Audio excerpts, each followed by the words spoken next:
तो झंडे को सलामी देना है और 3 का ऑर्डर किया जाएगा तो हमें एक साथ बुलंद आवाज़ में राष्ट्रगीत पढ़ना है। तमामी हजरात झंडे को सलामी देने के लिए तैयार हो जाएंगे। एक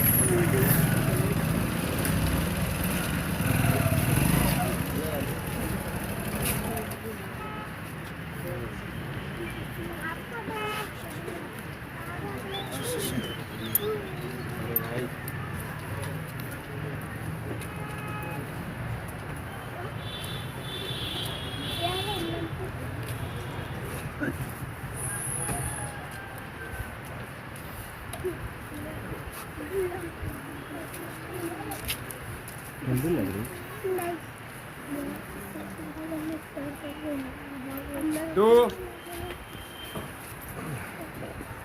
राष्ट्रगीत शुरू करेंगे। शुरू कर।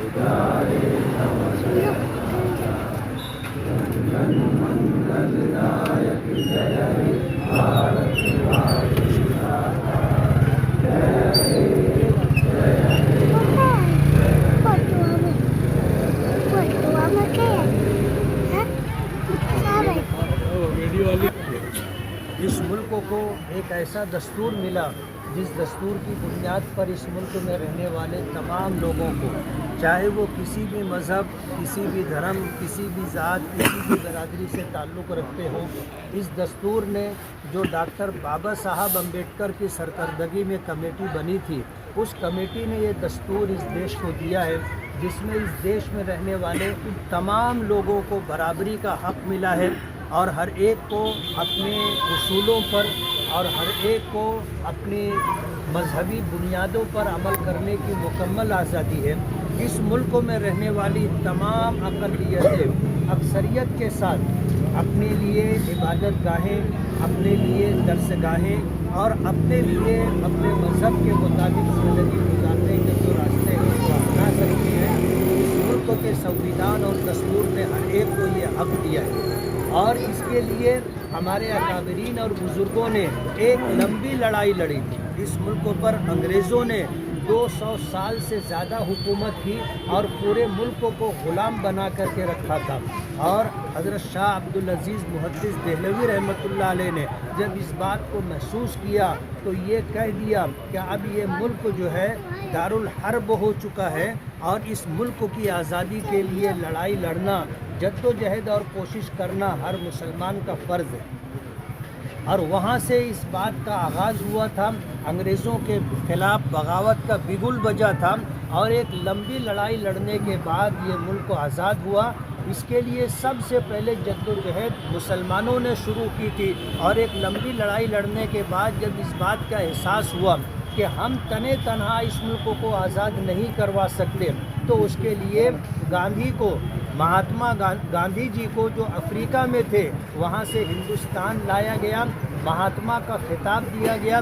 मौलाना मोहम्मद अली जौहर, मौलाना शौकत अली, इन हजरात ने अपनी बम्बई की कोठी बेच करके जो कीमत आई थी उसे महात्मा गांधी को पूरे मुल्क में हुमायूं पर खर्च की और मुल्क में एक बेदारी ला करके इस मुल्क में बसने वाली तमाम कौमों को और तमाम मज़ाहिब के मानने वालों को इकट्ठा किया और उस हुकूमत को, जिसकी हुकूमत में सूरज गुरूब नहीं होता था, हिंदुस्तान से बोरिया बिस्तर गोल करने पर मजबूर किया।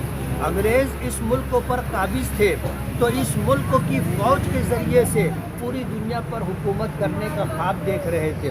जब हिंदुस्तान आज़ाद हुआ तो फिर उसके बाद आज सूरत हाल ये है कि अंग्रेज़ सिमटते सिमटते हर जगह से उनकी हुकूमत ख़त्म हो गई। आज लंदन जैसे एक जजीरे में वो मुनहसिर होकर के रह गए।